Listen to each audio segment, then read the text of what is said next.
అందరికీ నమస్కారం. మన జీవితానికి మార్గం చూపే పవిత్ర గ్రంథం భగవద్గీత. మనిషి ఎలా జీవించాలి, ధర్మం అంటే ఏంటి, మన కర్తవ్యాన్ని ఎలా నిర్వర్తించాలి అనే గొప్ప బోధలను ఈ గీత మనకు అందిస్తుంది.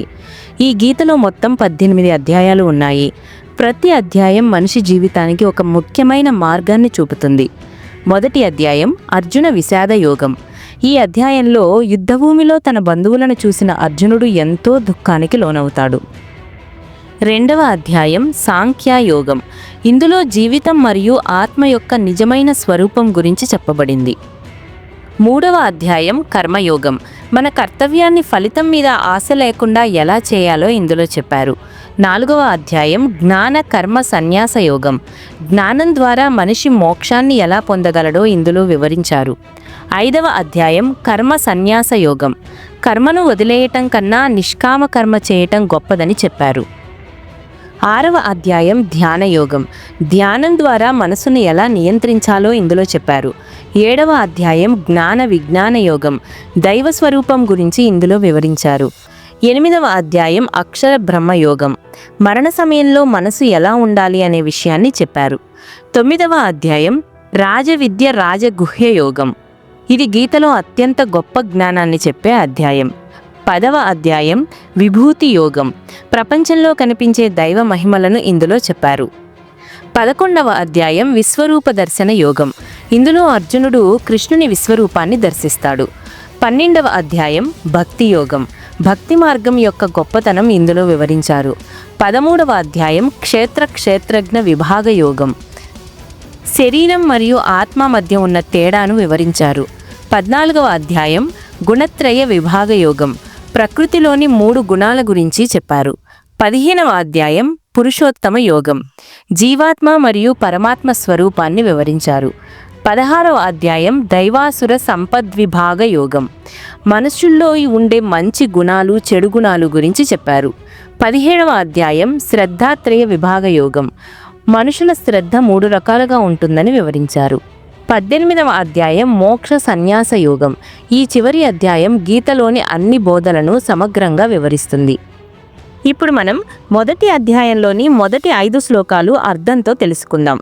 మొదటి శ్లోకం ధృతరాష్ట్ర ఉవాచ ధర్మక్షేత్రే కురుక్షేత్రే సమవేతాయుత్సవః మామకాః పాండవాశ్చైవ కిమకుర్వత సంజయ. అర్థం: ధృతరాష్ట్రుడు ఇలా అడిగాడు: ధర్మక్షేత్రమైన కురుక్షేత్రంలో యుద్ధం చేయటానికి సిద్ధంగా నిలబడిన నా కుమారులు మరియు పాండవులు ఏం చేస్తున్నారు ఓ సంజయ? వివరణ: ధృతరాష్ట్రుడు అంధుడు. అందుకే యుద్ధభూమిలో ఏమి జరుగుతుందో చూడలేడు. అందువల్ల దివ్యదృష్టి కలిగిన సంజయుని అడుగుతున్నాడు. ఈ శ్లోకం మనకు ఒక విషయం చెబుతుంది. మనసులో మమకారం ఎక్కువగా ఉంటే మనకు నిజం కనిపించదు. రెండవ శ్లోకం సంజయ ఉవాచ దృష్ట్వా తు పాండవానీకం వ్యూఢం దుర్యోధనస్తత ఆచార్యముపసంగమ్య రాజా వచనమబ్రవీత్. అర్థం: సంజయుడు ఇలా చెప్పాడు: పాండవుల పెద్ద సైన్యాన్ని చూసిన దుర్యోధనుడు తన గురువు దగ్గరకు వెళ్ళి ఇలా అన్నాడు. వివరణ: పాండవుల సైన్యం బలంగా ఉందని చూసి దుర్యోధనుడు కొంత ఆందోళన చెందాడు. అందుకే తన గురువైన ద్రోణాచార్యుని దగ్గరకు వెళ్ళి ఆ సైన్యాన్ని చూపిస్తూ మాట్లాడటం ప్రారంభించాడు. మూడవ శ్లోకం పశ్యైతాం పాండుపుత్రాణం ఆచార్య మహతీం చమూం వ్యూఢాం ద్రుపదపుత్రేణ తవ శిష్యేన ధీమత. అర్థం: దుర్యోధనుడు ఇలా అన్నాడు: ఆచార్య, పాండవుల ఈ గొప్ప సైన్యాన్ని చూడండి. మీ శిష్యుడైన ద్రుపదుడి కుమారుడు ఈ సైన్యాన్ని ఎంతో తెలివిగా ఏర్పాటు చేశాడు. వివరణ: ఇక్కడ దుర్యోధనుడు తన గురువుని ప్రేరేపించడానికి ఇలా చెబుతున్నాడు. పాండవుల సైన్యం బలంగా ఉందని చెప్పి యుద్ధానికి సిద్ధం చేయాలని ప్రయత్నిస్తున్నాడు. నాల్గవ శ్లోకం అత్ర శూరా మహేశ్వాస భీమార్జున సమాయుధి యుయుధానో విరాటశ్చ ద్రుపదశ్చ మహారథః.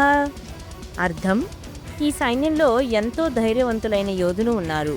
వారు యుద్ధంలో భీముడు, అర్జునుడు లాంటి శక్తివంతులు. యుయుధానుడు, విరాటుడు, ద్రుపదుడు వంటి మహాయోధులు ఈ సైన్యంలో ఉన్నారు. వివరణ: ఇక్కడ దుర్యోధనుడు పాండవుల సైన్యంలో ఉన్న యోధులను చెప్పటం ప్రారంభించాడు. ఇది పాండవుల సైన్యం ఎంత బలంగా ఉందో చూపిస్తోంది. ఐదవ శ్లోకం దృష్టకేతుశ్చేకితానః కాశీరాజశ్చ వీర్యవాన్ పురుజిత్ కుంతిభోజశ్చ సైభ్యశ్చ నరపుంగవః. అర్థం: దృష్టకేతువు, చేకితానుడు, వీరుడైన కాశీరాజు, పురుజిత్ కుంతిభోజుడు మరియు సైభ్యుడు వంటి గొప్ప యోధులు కూడా ఉన్నారు. వివరణ: ఈ శ్లోకంలో కూడా దుర్యోధనుడు పాండవుల సైన్యంలో ఉన్న మరికొన్ని బలమైన యోధులను చెబుతున్నాడు. ఇది యుద్ధం ఎంత పెద్దది మరియు గంభీరమైనదో తెలియజేస్తోంది. ఈ విధంగా మొదటి 5 శ్లోకాలలో యుద్ధభూమిలో రెండు సైన్యాలు ఎలా నిలబడ్డాయో వివరించబడింది. తరువాతి శ్లోకాలలో యుద్ధానికి ముందు జరిగిన మరిన్ని సంఘటనలు మనకు తెలుస్తాయి. తరువాతి వీడియోలో మరిన్ని శ్లోకాల అర్థాన్ని తెలుసుకుందాం. ధన్యవాదాలు.